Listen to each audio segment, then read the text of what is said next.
Are you feeling disruptive?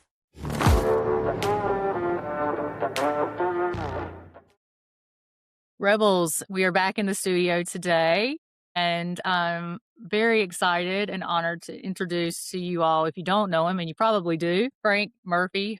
I met him in Boston. He was actually opening up with the keynote, doing some amazing work, sharing customer success, all around good human, and director of customer success management, engineering, and collaboration, if I recall, at Cisco presently. So, Frank, thank you for coming on the show and chatting with us today. Thank you for having me. I know we go way back, like 6 months, but it feels long. It feels longer. So just honored to be here. Thank you. Yeah. Well, thank you again. And I'm curious, like we always talk about path. I think that we have some really great talent, leadership, people that love customer success, go to market, sales, really everything that I feel you've probably touched in your career. Could be wrong.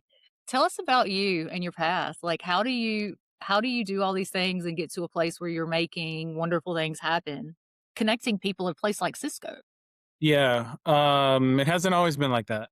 My first gig out of college was I grew up in a small town here in Massachusetts, in the Boston suburbs.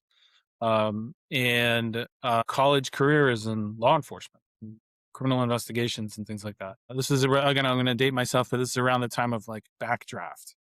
Okay, some of those characters play grandfathers in movies now. Just to put that in perspective. Anyway, so my town was quite small, one traffic light, and when I moved back in, after college, and wanted to get into public service, either firefighting or police work, and volunteered in my local fire department training. Got a lot of weird looks from my parents, like, "Wait a minute, you just went to school for 4 years, and now you're going to run into burning buildings for free?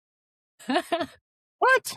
That that led to a path, or led to some redirections out of public service into the private sector, doing investigations. I worked for an insurance company, doing things like fraud investigations, arson, loss, and things like that. When I showed up for work in my insurance company, there was no mouse on the thing that I was in front of me. It was a green screen, for computer nerds out there, dumb terminal connected to a mainframe in Pittsburgh. Like, what's a mainframe? So I had grown up as the IT nerd, the kid that programmed the VCR, programmed the clock radio, and those sorts of things. So I'd always been exposed to technology as a way of getting stuff done. Like, my favorite toy growing up was like the box that the toy came in. Frustrated the hell out of my parents. So that kind of curiosity as a kid created a set of skills that I didn't know I would need until I got into the workforce, which is that ability to be curious, to look at technology and figure out, how does it solve problems? How does it automate what's around me? And fast forward, decade plus later, 2 decades later, that brought me to a couple different startups. I've been lucky enough to be part of engineering teams where we got on a conference room and a whiteboard and sketched out a product, and it led to a handful of patents. And so to go from ideas into tangible things, or even software, that's been part of the path all along, but doing it as part of a team as well. Wow. Yeah, and I think that's a remarkable story, mostly because I've I've seen so much from a model perspective and how you approach customer success and leadership, but then to see it's amazing to me the curiosity that you both bring to your team and how you always lead with that. It's like, "Hey, I wanna go solution for this," but it's always really organic, and usually there's jokes and props. By the way, if you don't know this about his leadership, he can make a prop he's gonna bring I feel like before this call is over, there will be a prop, There'll be a okay? prop. There'll be a There's a prop. prop right Back here. to Here we the go. back to the There's a Boston. kitty guitar. It's real. I played the guitar for everybody listening. That's how we met for our 6-month time that I have been learning and growing with Frank as a human and as a friend. It Yep. started with that. But yeah, so and I also love props, by the way. And I think it's so important because it gets people excited and doing the fun collaboration stuff. Yeah. I Um, think totally agree. Yeah. I think a lot about skills and what's coming Mhm. next. And obviously you do because usually you're inside of this firsthand on the ground figuring out what's next technologically, right? And I think about how we're going to preserve humanity and what that looks like for us and skill sets. That's heavy, right? That's pretty heavy stuff. But as leaders, I feel like we have to check ourselves and get into, like, that heavy space of how do we do that? So I'm curious, there's lots of skill sets, World Forum Report, all these wonderful reports have been put together, excellent global status of these things, research. But in your opinion, Frank Murphy's opinion, what's the thing if we've got to prepare our teams with, how do we set them up for success? So when they walk into war, so to speak, Yeah. they're ready to go, and in a way where they're customer facing and able to be good at what they do. Yeah, I think there's a term that we use. There's a feature in some of the technology that we support at Cisco that's called proximity. The technology part of that is like when I walk into a conference room with my laptop, Yeah. the system knows that there's a device on the wall, and it will show up with a button that I touch, and I log into my call, whether it's one of ours or even the competitors that we have interop support with. When I got into the job about 4 or 5 years ago at Cisco, everybody knew what that was because that's their job. Collaboration engineers, integrating systems, making the customer successful. What I started to realize was we had this notion of like, show up as your whole self. What does that mean? Prior to Cisco, been through two to three different where I never had like new hire orientation, especially during COVID. That wasn't even a Yeah. thing, right? So Yeah. all I knew were just heads in a box on a screen. And what I realized when I got to Cisco was the idea of showing up as your whole self. It was literally the first time ever that I had told the story of how I lost a daughter. And 6 months later, bomb go off across the street from me. And I think that caught a lot of people by surprise. And what happened was several people came to me after the fact, like thanking me for doing that. And I think in the kind of all digital world, understanding that there's a person on the other end of that screen when the green light goes off, or even before the green light comes on, it's important to understand what is that person going through, and when it's all, how do they show up as their kind of authentic self, or if they can't for whatever reason. My situation's kind of unique in that sense, but to be close to that person, meaning lean in, listen, try to understand what they're going through, and support each other in that regard, so that when you do have to get on camera and show up with customers, you're able to be your best self. Or if you're not, that your teammates have your back and can take care of you, sort of shoulder the work. I go back to the firefighting days of understanding that you're part of a team. You're on a truck, you have a role, but you're all part of the same crew. And I think that gets lost in the tech industry where you have certifications. And it was a very humbling experience for my team to hear those stories because these are engineers and they're always the person that people go to for the answer, to fix the thing, to understand it's our job to write root cause analysis. But when stuff breaks in here, or when the green light goes off, that's incredibly frustrating to admit, first of all. Like, you're not the smartest person in the room. You don't have all the answers. That is very vulnerable position for folks to be in. So I think I was fortunate enough. I know I surprised a lot of people when I laid that stuff out, but years later, people still talk about it. And I think that's a good thing. I think we need more of that in terms of skills. It's the ability to show up. We're all humans. Stuff's going to happen in our lives when the green light goes off. Let's talk about it. We need So more. I love that, and, I've gotta say, if I can, I wanna kinda triangulate that to something that is certainly it's become special to me in the little bit of time I've known you, and I think it would be really helpful for everybody here as we're going into this conversation. You mentioned, and I know you've shared this story in several other presentations that you've shared in the community, which we're very thankful for, by the way, about both your wonderful daughters, Yep. and their accomplishments. And I'd love it if you take a few minutes and share with us about both of them, about just about who they are as people and their stories and everything. I think that would be wonderful. Sure. Yeah. So, and that's actually an interesting point because in prior positions, when we do like icebreaker stuff, it's like, so you have kids? Very common question. But in my situation, and perhaps people who are watching, when you have a child with special needs, which is Rachel, our first was diagnosed early with 5 different congenital heart defects. Luckily, I live in the east. I live in the Boston suburbs. We're surrounded by some of the best, neonatal care in the world. There's no history of any of that in either of our families, so we were learning about all these huge terms, and cardiac surgeon said, "Oh, well, there's a 1% chance of this happening. There's a 1% chance of some complication after the surgery," which is just you kind of dismiss those numbers. We were in that 1% multiple times. We knew what she needed. We knew what Rachel needed for cardiac surgery. Usually, there's a surgery 2 days old, 6 months old, 18 months old. When you have a person in a white coat explaining that stuff to you at Children's Hospital in Boston, where she got all of her care, they do that they do surgeries like that like 6, 7, 8 times a day. Like we've never even heard of this stuff. Wow. So after the first surgery, she was in the hospital for a few weeks.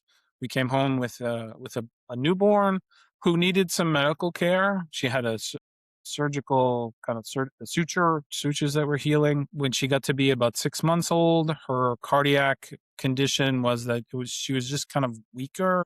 We have this great picture, heartwarming picture of her as a 6 month old sitting up in like the boppy thing, and I love that. because her cardiac status meant that she just wasn't that strong with her upper body, I kind of had to hold her leg in position and then take my hand away when they took the picture and grabbed her.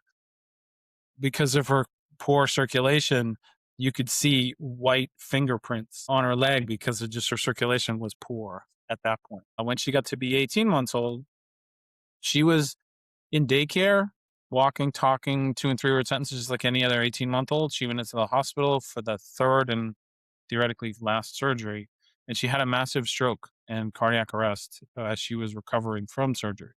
So, if you take a CPR class, they say, oh, 4 or 5 minutes without oxygen to your brain. She was in arrest for like 45 minutes. So we almost lost her. So as a parent, you go in, you take your kid into the hospital, you expect that you're going to come out in a better situation than you went in. It's not what happened at all. We were in cardiac ICU for several months, then down into a step down floor, and then into a transitional hospital in the Boston suburbs.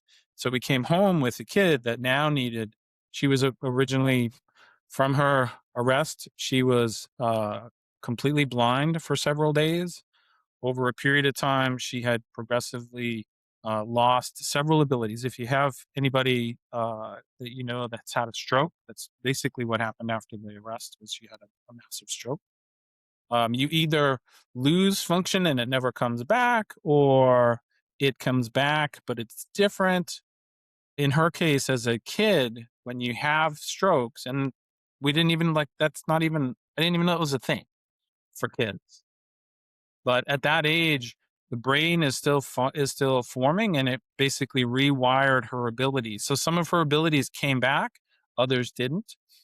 She was essentially paralyzed on the entire right side of her body, lost the ability to speak, needed about 70 or 80 hours of nursing care, pretty much around the clock from that point on. So every single day was a struggle, full of surprises.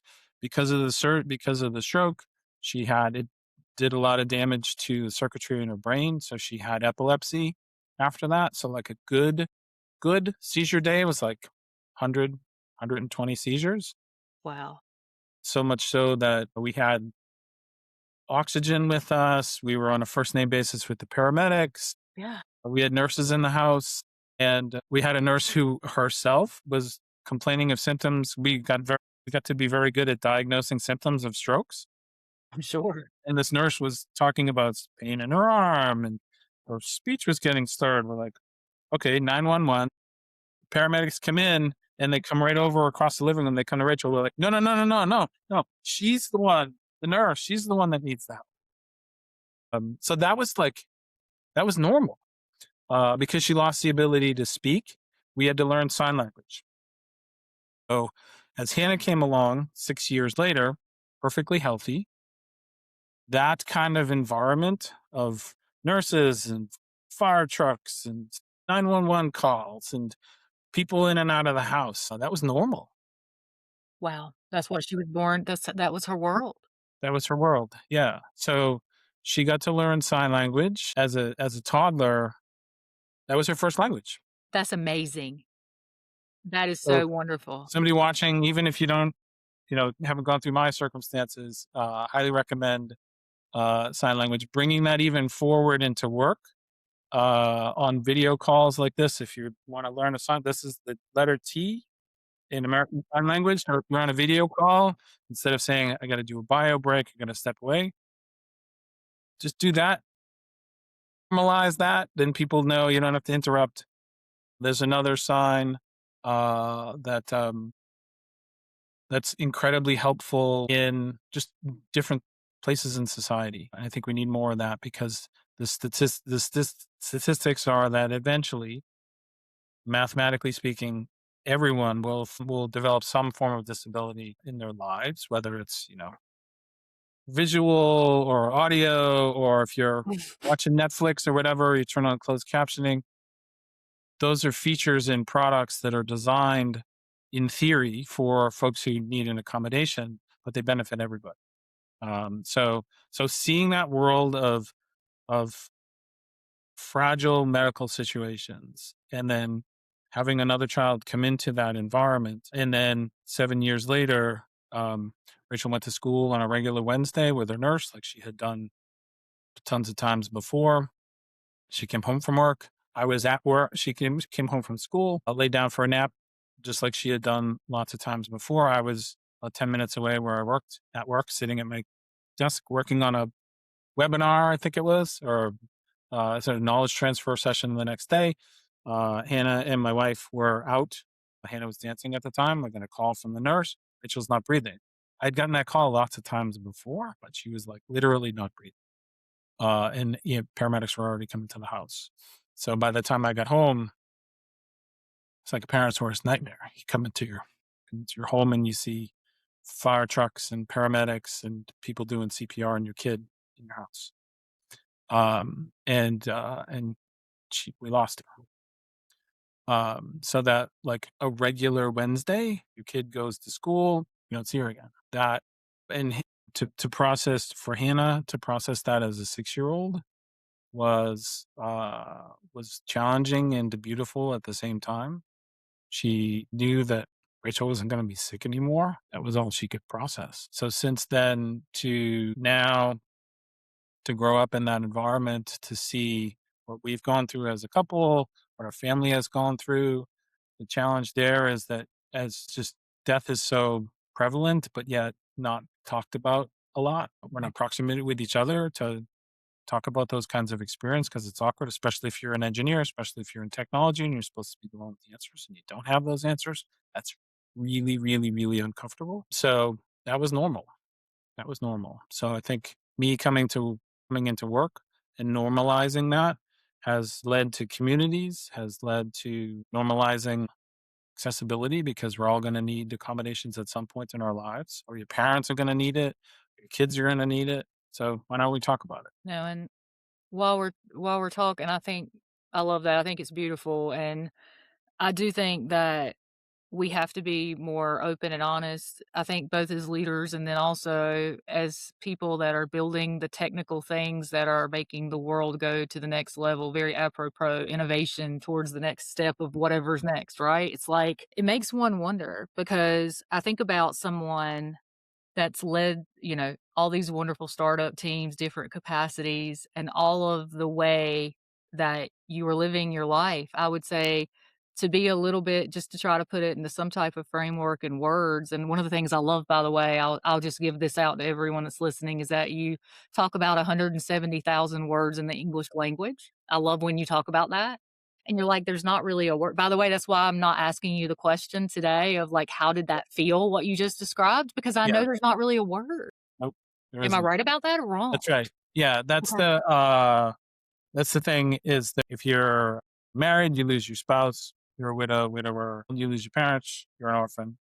There's literally no word that describes what you are. And for us, it was our identity.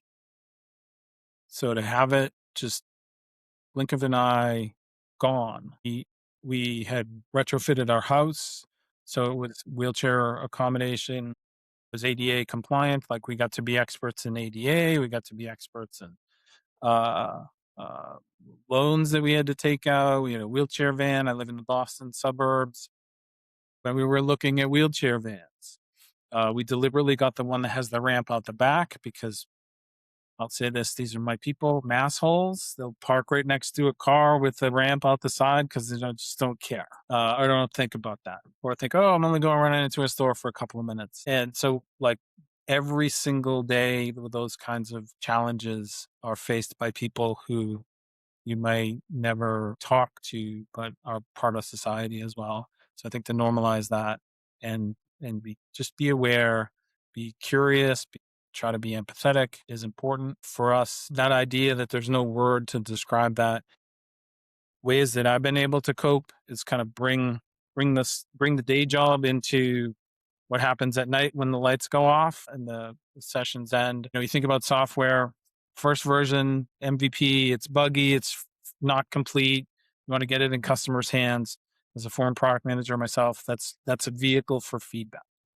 Um, Second version, usually better, third, fourth, fifth, and so on. You just kind of iterate through features and products get more stable. What I found with grief is the first year you can kind of power your way through, when birthdays are coming, when holidays are coming, you can just kind of grind through that. But it's for me and many other people I've met who are dealing with grief years later, it's the second year, it's the third year, it's the fourth year where people have moved on and I haven't, because you can't. So there's some, we can share these after, there's lots of helpful things I've found of art, or there's a sculpture in Lake Geneva, a brass sculpture created by a grandfather, lost a grandchild. Again, there's not even a word for that. And it's called Melancholy. And it's of a brass statue that's just kind of elbows on knees, and the entire midsection is completely empty.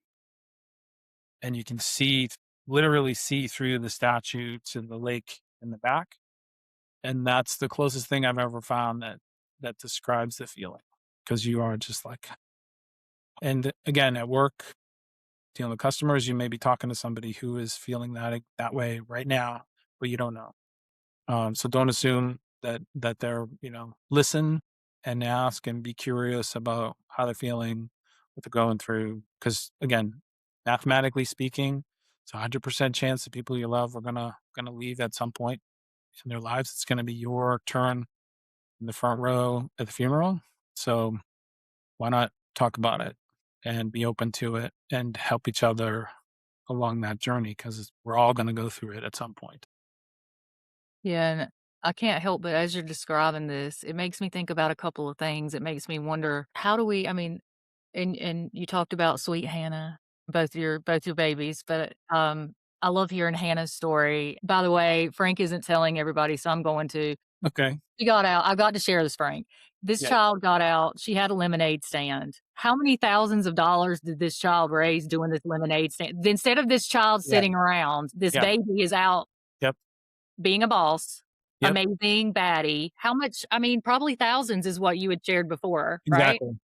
Yeah. So race passed in October. The next summer, Hannah's buddy, her family they had a yard sale. So she was 7 at the time. And she thought it was the coolest thing. Like you could write signs and stick them on the utility phone poles in the neighborhood. She thought like that was so cool. She had no idea what a yard sale was, but just the idea that like you could write something and stick it on the pole was like the coolest idea. Special Olympics was a integral part of our lives growing up. As a parent of a kid with special needs, your dreams for your kid's future just change. I never thought my kid would be on the field in Foxborough because she was a kid in a wheelchair. Special Olympics through cheerleading, got kids out onto the field, met the Patriots cheerleaders, Wow, that's cool. and as a I never would have imagined that. So Special Olympics was very much part of Hannah's experience growing up as well.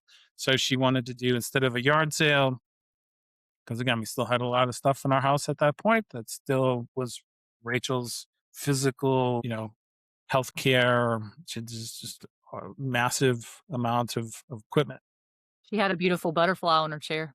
She did, and so a yard sale was out of the question, but a lemonade stand could have worked. So she had a target of like a couple $100 the first time around, and through Facebook and social media, past that before even before the first cup was poured, and she had several of her close friends in the neighborhood. The yard sale kid helped out as well.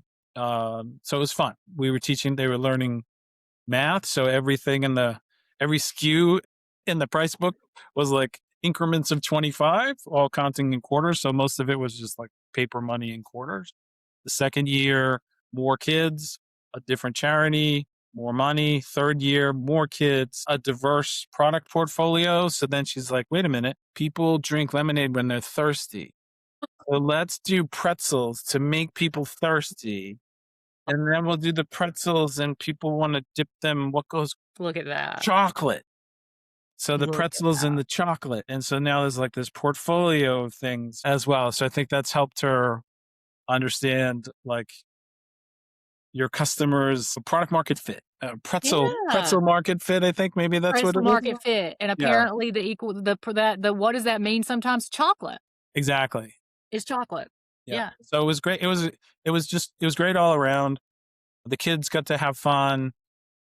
They learned math skills. By the last year, uh, topped out at like a 4 or 5 grand. So the Wow. money part of it was actually not really the goal. It was a side benefit. We don't have any pictures of the final one because you got like 10-year-olds around a kitchen table that's piled as a cash. It looks like a drug bust. A money laundering thing. No, no, no, no. Don't put those pictures on. Don't put Um, the but they learned about top of funnel. They learned about all this stuff, all these wonderful top of funnel sort of engagement, and then also to your point, like product market fit, how to listen, closing that product to CX, sort of symbiotic kind of relationship early. Now, I have to ask too, because I think it's so important. Out of all of this stuff that she learned along the way and learning how to deal with this grief with, of course, your and your lovely wife's support. How long have you been married, by the way? coming up, well, 30 years in June. Yay! Well, Right. happy early 30. That's amazing. That's amazing. Couldn't have done it. And Couldn't have done it without her. well, I tell you, and I will always say, good life is in a good partner, isn't it? For sure. Absolutely. Yep. Um, and it's just interesting. So now Hannah's like telling stories in real life, like for a profession now, right? She is. Yeah. So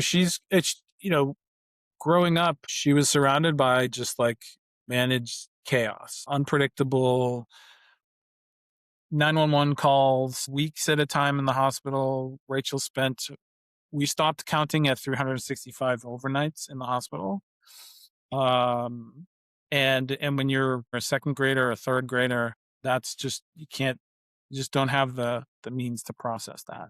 But she could tell when we were getting snippy with each other. She said, you say things that are funny, but it's actually, you don't mean it. Or you say things that are funny, but it's not funny. So she understood sarcasm and at a very, very early age, because that's what was the environment.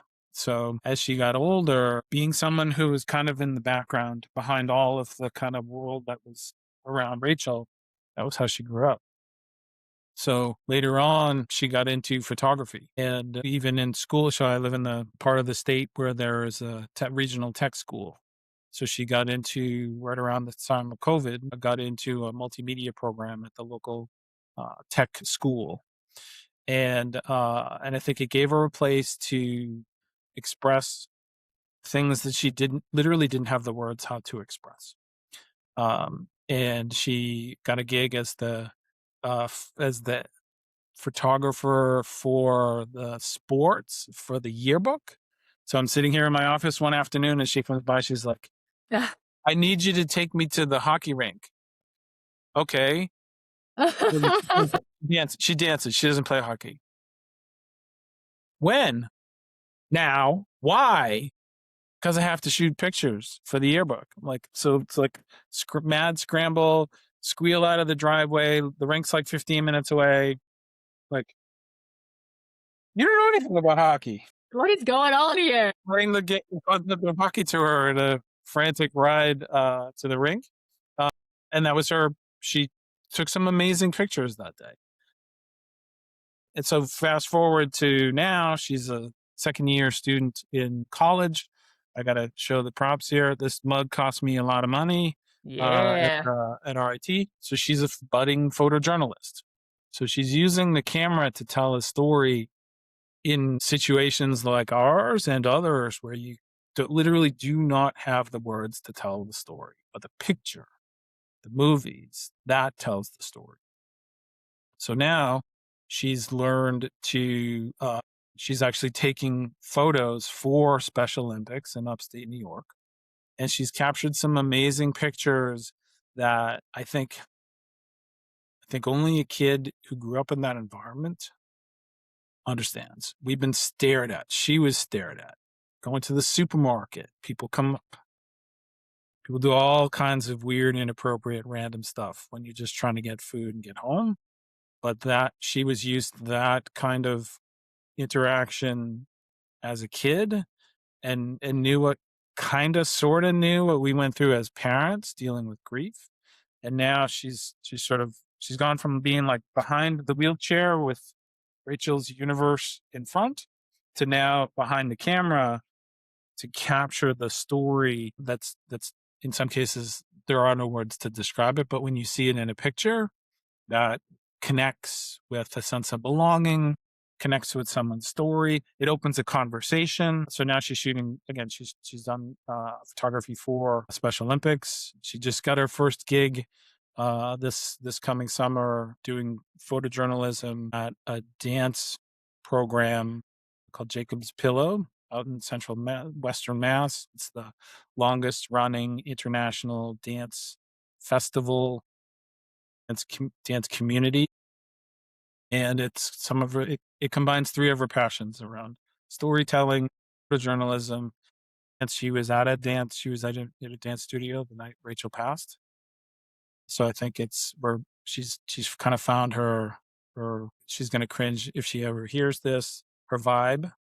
I guess that's what the cool kids say these days. I can't keep up Exactly. with it. All right, we're gonna say Exactly. vibe for now. We're gonna say Jam, vibe for the now. jam. But yeah, so that's a journey that we never thought of. We had these great pictures of her with the little Fisher Price camera, like literally backwards, That's cool. sitting in her high chair, and like that kid is now she Doing it. just recently joined the National Press Photographers Association. She's being taught by folks with multiple professors with multiple Pulitzers themselves. She just went to her spring break. She spent with some of her photojournalism PJ students, they call it, at a seminar, learning from other people with Pulitzers as well. So I think we've been very fortunate for all of the things that have happened, for her to find a place where she can express herself, give voice to people who don't have the voice because of what they're going through, and to be able to tell that story we feel really blessed for her to be in that place surrounded. She's got a great community of people around her, wonderful group of dancers that she's part of. She's doing her own choreography now as well. So to come along, we talked about journeys, right? So to come through all that kind of twisting path as well is just something that's priceless. Now I'm curious, one of the things I love about how you lead and the little bit of time that I've known you, looking around and getting to know you as a human and hearing how you share, I love how you check and learn.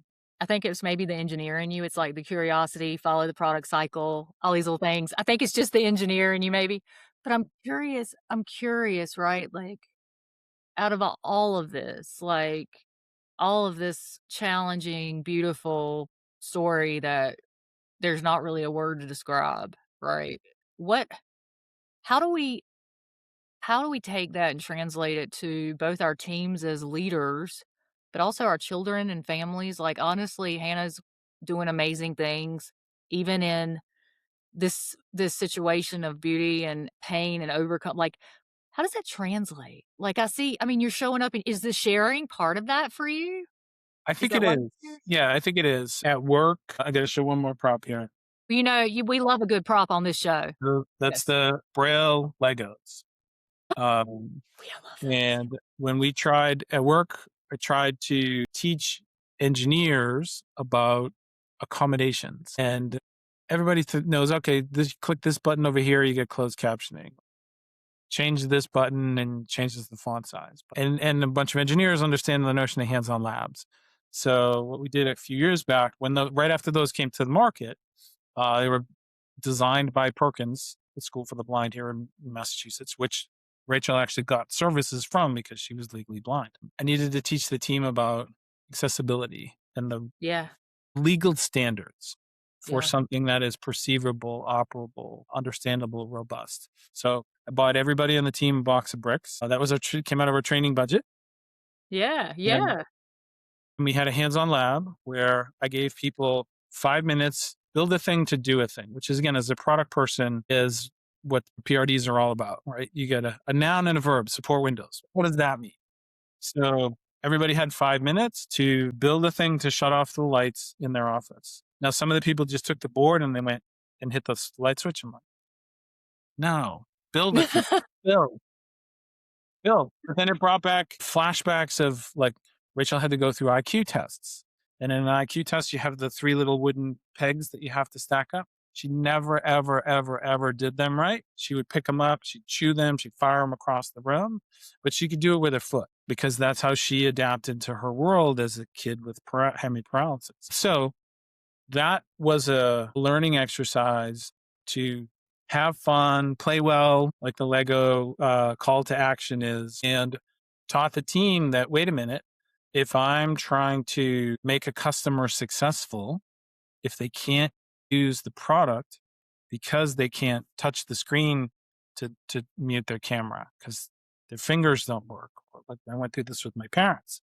Circulation got poor as they got older. They couldn't use a touchscreen device. It was like my dad was like he was wearing gloves all the time. To make learning like that, make it accessible. Don't do it in PowerPoint slides, but to do it in something tangible was a way to open up curiosity and open up the conversation. And now we can talk about why, if a customer can't use the product because they can't reach the keyboard, that's a commercial risk. Because when it comes time to renew, they look at the number of users, do the math, do the ROI. If they can't justify it, you're out. It's that simple. So to bring all that together into the workplace to say, these are things that are legal standards, first of all, regulations in Europe, regulations in the US that were set years ago, the ADA, the, the legal requirements that we use to build the ramp into my house in the doorways, the ramp in the van. I knew those things from my own lived experience, but was able to bring them into work in a fun way. Who doesn't love Legos? And open the eyes of people whose job it is to make customers successful, but then to go through that experience of, I can't shut off the lights. I only have 5 minutes to build a thing to do a thing. If the customer can't perform that use case, that's a commercial risk. That's a seat that doesn't get used. So that has led to a lot more curiosity since then. Some of the folks that were part of the lab actually donated their bricks to me. I brought them back to Perkins. So now there's kids at Perkins who are working with other kids, so the next generation of students who are learning Braille. And so to do that kind of full circle has been an honor and a way that, again, no PowerPoint slides could have ever accomplished. So in other words, to make it fun, make it engaging, create a place where it's okay to ask questions and not be judged, especially again with engineers or even folks who aren't engineers but are still responsible for making customers successful. To have that conversation in a fun way, I think we need more of that. I love that because I think sometimes in the professional sense, and then in the personal sense, it's really easy. I've found in my experience, it's like we can talk all day as humans about honoring and meeting each other where we're at, right? And, you know, look at a resource like the Bible, for example, the word honor is in there so Yeah. many times. Yep. And I think that there's such a huge difference from arbitrarily saying, "Hey, look, I respect and honor and meet these people, every people where they are for everything." And having to do that as compliance because you feel like it's compliance and then doing it because it's the right thing. So I'll tell you, I had someone, not a speaker at a professional conference, a preacher actually say to me one time, "Hey, I had to wear a school uniform one time, and it was really uncomfortable, and on a hot day, we would go up into the playhouse on the playground, and we would act like we were wrestling each other, and we would go swing, and we would pull our stuff off, and we didn't wanna do it. And we wore these uniforms because we had to, right? But we didn't wear them because we wanted to. So when we get to the point where it's like, "Hey, do we want to honor each other and try to figure out and recognize that there's probably somebody masking grief?" Like I noticed in one of the previous presentations, just for the audience here, and we can share some of these resources as Frank is able to do that, of course, and I'm happy to do that too. But it's like, hey, when we mask, it's so easy. I think the show is Dead Like Me, right? Is that Dead to correct? me. Dead to Me. And it's got one of my favorite actresses in it, Christina, who's amazing, Christina Applegate. And I fell in love with her. I cannot remember the movie, but it was the one about Don't Tell Mom the Babysitter's Dead. Do you remember that movie? She was so darn dang good in that movie. If you haven't seen that movie, Yeah. then I Check need it you to out. go back and there's not a Blockbuster anymore. I can't tell you to go to Blockbuster and get it.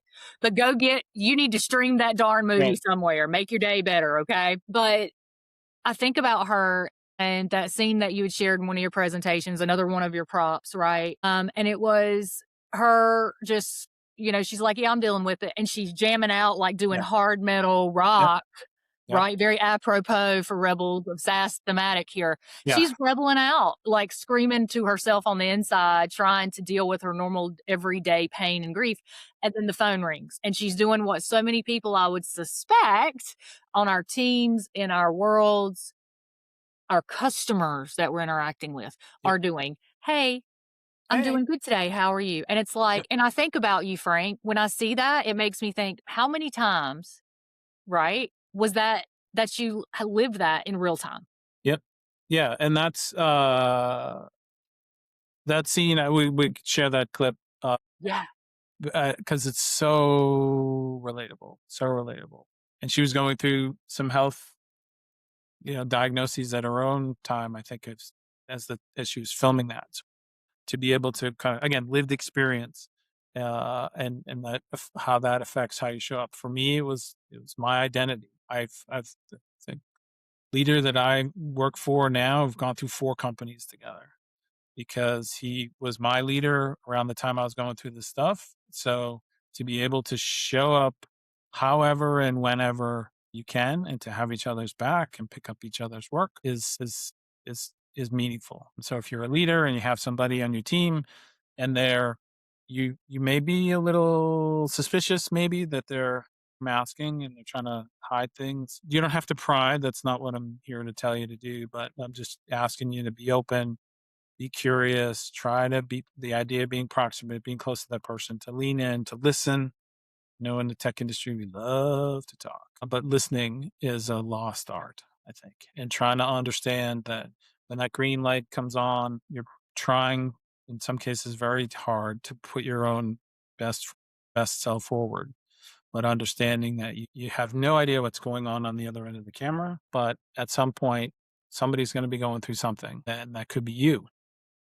So to be open to that and be, as a leader, to look for that in your team, to have a resilient team is, Agreed. No, yeah, I can't. I think that was, and again, that's in my opinion, again, and I'm one opinion, but one thing that I love about everything you just said is, hey, these are skills that we have to have. And all the things that you mentioned, even as great as AI enablement and all the wonderful technologies, VR, all the amazing things that I've seen, right, that you've shared with some of the youth in different events that I've been able to at least witness.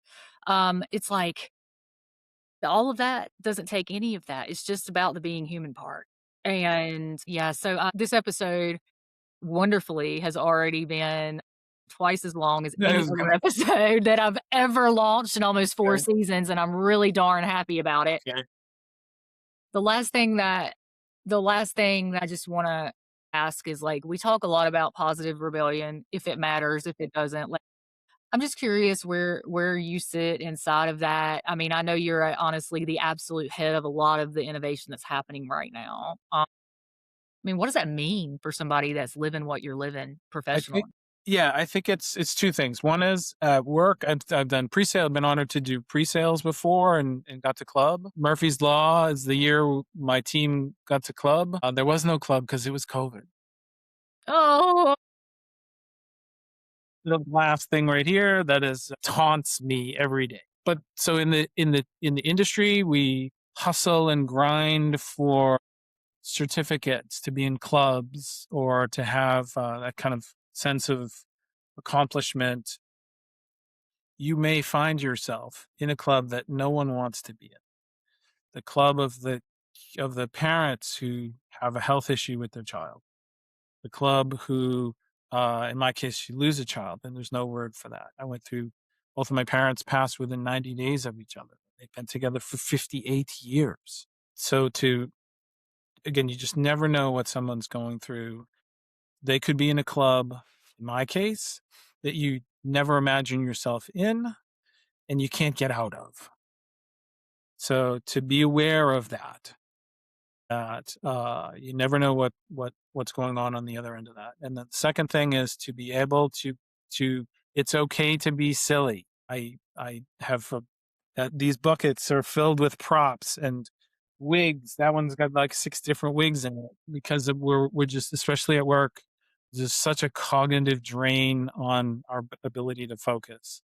And when you're grieving, it's like a piece of software in the background that you can't shut off. It's just chewing up resources. It's chewing up your brain power. So to show up, have fun, be serious about your work, be a professional, take care of your craft and your brand, but also be aware that it's okay to laugh. We have a very limited amount of time here. Uh, and I think it's important and I think it's possible to do both. It is possible to do both. I think we need more of it, not less of it. It connects us as humans. that's awesome. Now, how do we find more of you? The work that you share, I know you do a ton of work with the youth, different ages. Yeah. You've shared the Sphero robot and all kinds of cool Yeah. things with about that I can grab for my kids, and so, I mean, how do we find more and connect with you outside of Sure. the conversation here? Yeah. I have some stories in the past of career days that we've done. I think the kind of 3 line for all of that is to be curious, grow together as a team, uh, internationally as well. So that was a great experience to have folks like yourself who part of the sort of tech community, also part of the customer success community, and then also folks on my team that showed up in a virtual career day from literally the other side of the world in I mean, Australia. Europe and Australia that I recall. What am I missing? I know I'm missing somewhere, Yeah, but there's at least 2 parts of the yeah.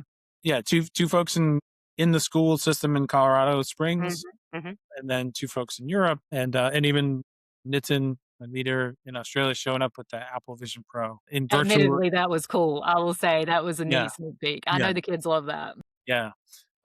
So that I think we need more of that as well because it's you just can't yes, you can be the one with the most certificates and the most, letters after the comma after your name, but inevitably you will need to rely on a community to get stuff done. Period. So be open to that as well. So I'm fortunate enough to be part of several different communities, folks who are grieving. Inside of Cisco, we have several different employee resource groups that I've been part of to grow together folks with special needs, caregivers for special needs, and neuro inclusion these days because, again, we're all trying to just stay focused and get stuff done at work. So, just on my LinkedIn, I've got some stories out there. Lots of different skits that I've done that I embarrass my kid, and that's kind of my job. I take that very seriously. Very seriously. We did a skit last night called "Cooking Up Success," which was a ton of fun. A team in Asia Pacific that doesn't get a lot of airtime because they're working in the opposite hours.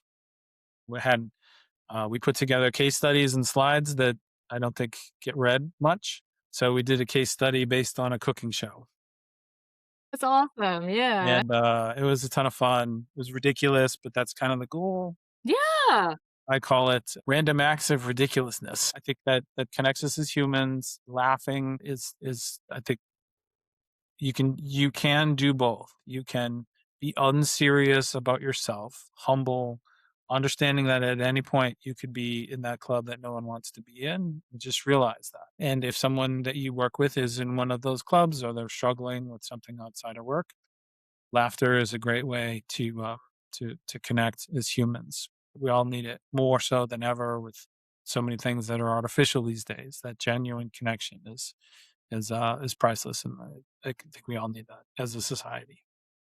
agreed. Well, thank you so very much for sharing Okay. your expertise and also your whole beautiful family Yeah.